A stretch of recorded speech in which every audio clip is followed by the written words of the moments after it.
After BSc nursing കഴിഞ്ഞ് കഴിഞ്ഞാൽ ഇനി എന്ത് ചെയ്യണം എന്നുള്ളൊരു ക്വസ്റ്റ്യൻ എല്ലാവരും ചോദിക്കുന്നുണ്ട്.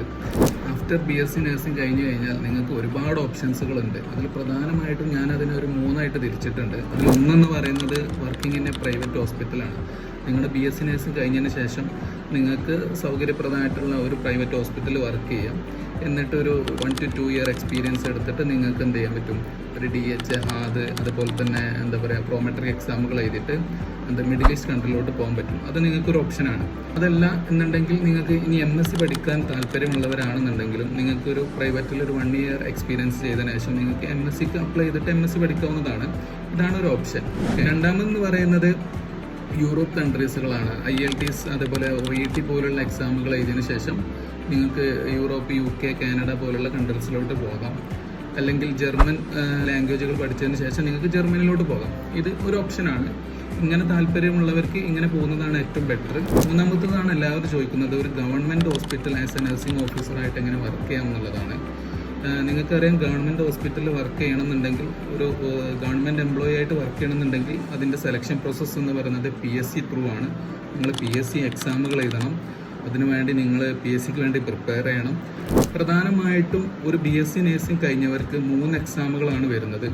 അതിലൊന്നെന്ന് പറയുന്നത് DHS ആണ്, ഡിസ്ട്രിക്ട് ഹെൽത്ത് സർവീസ് ഡിപ്പാർട്ട്മെൻറ്റ്. രണ്ടാമത്തെന്ന് പറയുന്നത് DME ആണ്, ഡിസ്ട്രിക്ട് മെഡിക്കൽ എഡ്യൂക്കേഷൻ ആണ്.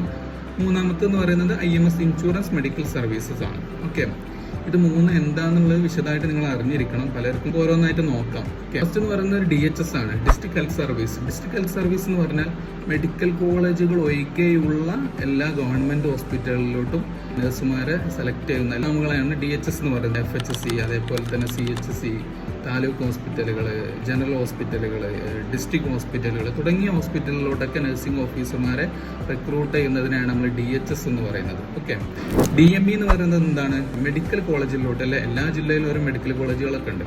ആ മെഡിക്കൽ കോളേജുകളിലോട്ട് നഴ്സിംഗ് ഓഫീസർമാരെ എടുക്കുന്നതിന് IME വഴി എഴുതിയിട്ടാണ് വരുന്നത്. ഓക്കെ, പിന്നെ IMS എന്ന് പറഞ്ഞാൽ ഇൻഷുറൻസ് മെഡിക്കൽ സർവീസ്. ഞാൻ നേരത്തെ പറഞ്ഞു, അതായത് ESI hospital, employees state insurance കോർപ്പറേഷൻ്റെ കീഴിലുള്ള ഹോസ്പിറ്റലുകൾ. പല സ്ഥലങ്ങളും, വളരെ കുറച്ച് ഹോസ്പിറ്റലുകൾ കേരളത്തിലുള്ളൂ. അതുകൊണ്ട് തന്നെ വളരെ കുറച്ച് വേക്കൻസികളേ ഉണ്ടാവുള്ളൂ.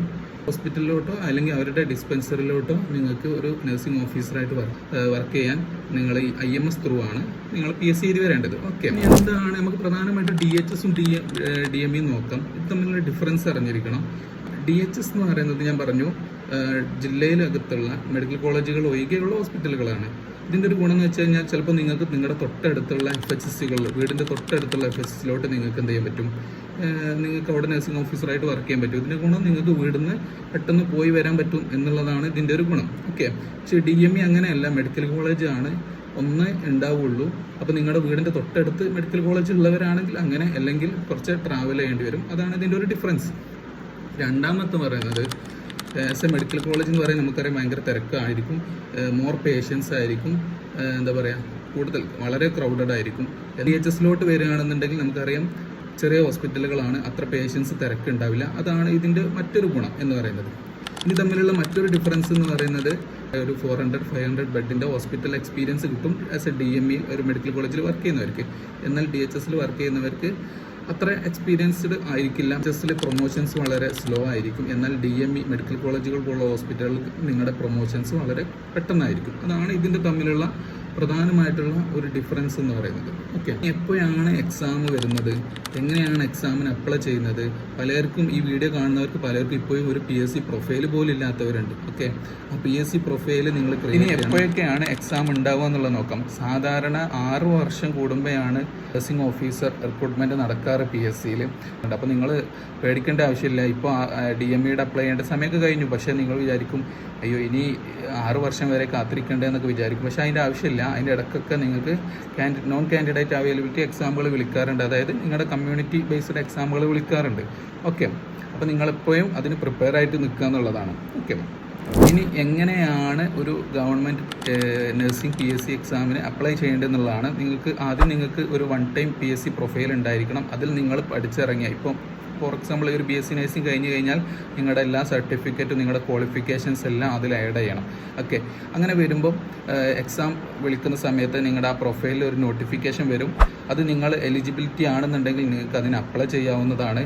അപ്ലൈ ചെയ്ത് കഴിഞ്ഞതിന് ശേഷം 1 മന്ത് കഴിഞ്ഞതിന് ശേഷം ഒരു കൺഫർമേഷൻ വരും. നിങ്ങളുടെ കൺഫർമേഷൻ ആക്സെപ്റ്റ് ചെയ്യുന്നു. അതുപോലെ തന്നെ എക്സാം ഡേറ്റ് വരുന്നു. ഡേറ്റിനോടനുബന്ധിച്ച് നിങ്ങൾക്ക് ഹാൾ ടിക്കറ്റ് വരുന്നു. നിങ്ങൾ എക്സാം എഴുതുന്നു. എക്സാം എഴുതി കഴിഞ്ഞതിന് ശേഷം നിങ്ങളുടെ ഒരു 1 മന്ത് അല്ലെങ്കിൽ 2 മാസത്തിന് ശേഷം നിങ്ങളുടെ ഷോർട്ട് ലിസ്റ്റ് വരുന്നു. നിങ്ങൾ ഈ എക്സാം ക്വാളിഫൈ ചെയ്യാൻ സാധ്യതയുള്ളവരുടെ ലിസ്റ്റാണ് വരുന്നത്. ലിസ്റ്റിൽ ഉൾപ്പെട്ട് കഴിഞ്ഞാൽ നിങ്ങളുടെ സർട്ടിഫിക്കറ്റുകൾ വീണ്ടും അപ്ലോഡ് ചെയ്യാൻ വേണ്ടി പറയുന്നു. നിങ്ങളുടെ സർട്ടിഫിക്കറ്റ് വെരിഫിക്കേഷന് വിളിക്കുന്നു. ശേഷം നിങ്ങൾക്ക് ആസ് എ ഇൻ്റർവ്യൂ ഉള്ള ഒരു എക്സാം ആണെന്നുള്ളത്. ഇപ്പോൾ സാധാരണ എല്ലാ എക്സാമുകൾക്കും ഇൻ്റർവ്യൂ ഉണ്ട്. അത് നഴ്സിംഗ് കഴിഞ്ഞവർക്കാണെങ്കിലും ഇപ്പോൾ ഇൻ്റർവ്യൂ ഉണ്ട്. ഓക്കെ, അപ്പോൾ ഇൻ്റർവ്യൂവിന് വിളിക്കുന്നു. ഇൻ്റർവ്യൂ അറ്റൻഡ് ചെയ്ത് ഒരു 1 മന്ത് കഴിഞ്ഞ ശേഷം നിങ്ങളുടെ റാങ്ക് ലിസ്റ്റ് വരുന്നു. പിന്നെ നിങ്ങളുടെ PSC വേക്കൻസിക്ക് അനുസരിച്ച് നിങ്ങൾക്ക് അഡ്വൈസ് വരുന്നു, അപ്പോയിൻമെൻറ്റ് വരുന്നു. നിങ്ങളങ്ങനെ ജോയിൻ ചെയ്യുന്നു. ഇത്രയും കുറേ വളരെ ഒരു ലോങ് ടേം പ്രോസസ്സിലൂടെയാണ് ഒരാൾ PSC എഴുതിയിട്ട് ജോലിയിലോട്ട് കയറുന്നത്. ഓക്കെ.